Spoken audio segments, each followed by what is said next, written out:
Hello বন্ধুরা, কেমন আছো তোমরা সবাই? আশা করি সবাই খুব ভালো আছো। আমিও খুব ভালো আছি। বিউটিস ব্লগের নতুন একটি ভিডিওতে তোমাদের সকলকে ওয়েলকাম। আর দেখতেই পাচ্ছ, আমি কিন্তু হঠাৎ করে বাবার বাড়ি গিয়েছিলাম। আর বাবার বাড়ি থেকে চলে গিয়েছিলাম আমরা হচ্ছে মেলাতে, কীর্তনের মেলাতে। মানে পৌষ মাসে ওখানে প্রত্যেক বছর মেলা হয়। আমরা ছোটোবেলা থেকে সেটা দেখে আসছি। তো মা বারবার করে ফোন করছিল বলে চলে গেছি। এরপরে তোমাদেরকে আরও কিছু ব্লগ আছে দিব, তো সেটা একটু লেট করেই দিব। আর এই যে দেখো, এখানে হচ্ছে মন্দিরে দেওয়ার জন্য ভোগ নিয়ে নিচ্ছি আমরা। আর এই যে দেখো, ভোগ মন্দিরে এসে দিয়ে দিলাম। এটাকে বলে এটা হচ্ছে শিব ঠাকুর। তো এটার নাম হচ্ছে বঙ্কট বাবা। এটাকে বঙ্কট বাবা বলে ডাকে সবাই। তো দেখতেই পাচ্ছ, আমরা মন্দিরে পৌঁছে গেছি। আর মন্দিরে এখানে ভোগ টোগ দিয়ে পুজো টুজো দিয়ে নেব। তারপরে হচ্ছে তোমাদেরকে তোমাদের সঙ্গে সবটাই শেয়ার করবো, দেখতে পাচ্ছ। আর এই যে দেখো, প্রদীপ পাল এসেছিলো, প্রদীপ পালের কীর্তন আমরা শুনতে এসেছি। সামনেবারও প্রদীপ পাল এসেছিলো। না, সামনেবার আসা হয়নি। সামনেবার তো মা প্রচণ্ড খারাপ ছিল। তার আগেরবার এসেছিলাম, ওইবারও প্রদীপ পাল এসেছিলো। আর লোকের ভিড় তো দেখতেই পাচ্ছ এখানে কত। তবুও আমি যতটা সম্পূর্ণ আমার ক্যামেরাতে উঠেনি, যতটা উঠেছে দেখতে পাচ্ছ তোমরা। এত লোকের ভিড়, এত লোকের ভিড় কি বলবো। এই প্রদীপ পালকে দেখার জন্য সব পাগল হয়ে রয়েছে। প্রদীপ পাল আসলেও না আসলেও এখানে প্রত্যেক বছরই ভিড় হয় মেলাতে। আর কীর্তন শোনার লোক হচ্ছে কম, মেলা দেখার লোক হচ্ছে বেশি। অনেক বড় মেলা হয়, তো ওই জন্য লোকের ভিড়ও বেশি হয়।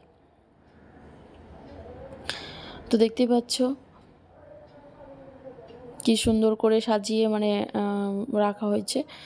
আর বন্ধুরা, মেলাতে এত ভিড় ছিল যে আমি বেশিক্ষণ ভিডিও করতে পারিনি। যতটুকু পেরেছি তোমাদের সঙ্গে শেয়ার করেছি। তো তোমরা সবাই দেখতে থাকো পুরো ভিডিওটা, আশা করি সবার খুব ভালো লাগবে। প্রদীপ পালকে দেখার ওই রকমভাবে দেখার কোনো চান্স নেই যে একদম সামনে থেকে ভালো করে দেখতে পাবে, কারণ এত ভিড় যে আমরা যে সাইডে দাঁড়িয়েছিলাম না, ওই সাইডে পেছনটাই দেখা যাচ্ছিল, আর ওই দিকে ঘুরে ঘুরে কীর্তন করছিল। তো দেখতে পাচ্ছ, এবার হচ্ছে আমরা যাচ্ছি হচ্ছে মেলার ওই সাইডে যাচ্ছি। কত ভিড় পার করে যেতে হবে দেখো।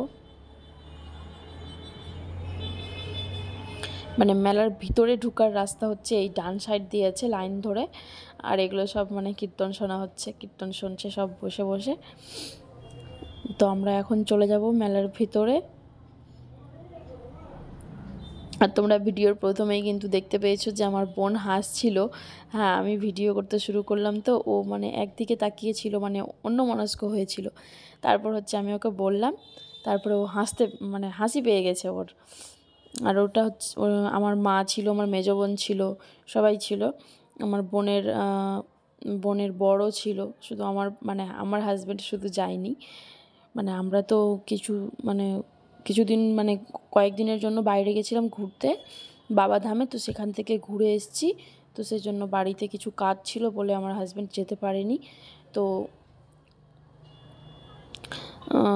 বাইরের ঘোরার ভিডিওগুলো তোমাদের সঙ্গে সবটাই শেয়ার করব বন্ধুরা। একটু লেট হবে, কারণ প্রচণ্ড কাজের চাপ চলছে বাড়িতে, তাই ভিডিও এডিট করতে পারছি না আমি। তো দেখো, এখানে ঠাকুরের মূর্তিগুলো কত সুন্দর, খুব সুন্দর। মেলাতে এত ভিড় ছিল না যে সেরকমভাবে ভিডিও করতে পারছিলাম। দেখো, তোমরাই দেখতে পাচ্ছ কত ভিড়। তো ওই জন্য আমি যতটুকু পেরেছি ততটুকু চেষ্টা করেছি ভিডিও করার। তো তোমরা পুরো ভিডিওটা দেখতে থাকো, আশা করি তোমাদের খুব ভালো লাগবে। আর সবথেকে বড় কথা হচ্ছে কি, এই মেলাতে কি আমাদের একটা অন্যরকম একটা জিনিস খাওয়া হয়েছে, সেটা হচ্ছে কামরাঙা। আমি এটা কোনোদিনও খাইনি, এইবার ফার্স্ট টাইম খেলাম। আমি আর আমার বোন দুজনেই, আমরা দুই বোন খেয়েছি। আমার বোনের বর আছে, ওই যেটা বসে আছে এই সাইডে বেলুন নিয়ে, ওটা। এই যে আমার মেজো বোন বলতে এই হচ্ছে আমার পরে। হ্যাঁ, আর কামরাঙা দেখো খাচ্ছে কেমন টক। এবার আমরা কিন্তু প্রথম ওটাকে কেটে ওটার মধ্যে মশলা মাখিয়ে দিচ্ছিলো, লবণ টবণ কী কী বানানো ছিল ওটা মাখিয়ে দিচ্ছিলো। আমার এখনই জিভে জল চলে আসছে, ভাবছি যখন। খুব সুন্দর লাগছিল খেতে। তো আমরা দুবার নিয়ে খেয়েছি এরকম, আমি আর আমার বোন। এতটাই ভালো লাগছিল, কারণ এর আগে কখনো খাইনি, দেখতাম আর ভাবতাম যে কেমন লাগে খেতে, কেমন লাগে খেতে, কিন্তু সেরকমভাবে আমার চোখের সামনে পড়েনি, তাই খাওয়া হয়নি।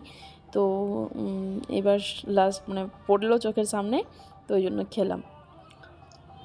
তো বন্ধুরা দেখতে পাচ্ছ ব্লগটা আজকে এখানে শেষ করছি। সবাই খুব ভালো থেকো।